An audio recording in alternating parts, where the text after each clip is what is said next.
या ठिकाणी चांदिवली विधानसभा विभागाध्यक्ष आपण नावांनी ओळखू शकता, महेंद्रभाई भानुशाली.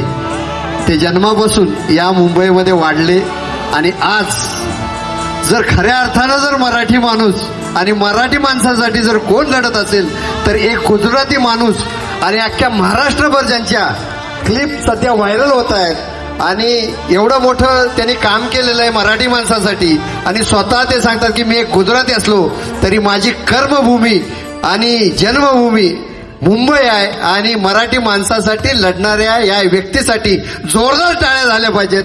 महेंद्रभाई, अतिशय तुम्हालाही धन्यवाद देतो की अतिशय चांगलं काम तुम्ही या मुंबईसाठी आणि मराठी माणसासाठी प्रामुख्याने इथे राहणाऱ्या लोकांसाठी करतात. त्यासाठी पुन्हा एकदा धन्यवाद देतो. आपण या ठिकाणी आलात आणि आमच्या कार्यक्रमाला उपस्थिती दर्शवली त्याबद्दल मी पुन्हा एकदा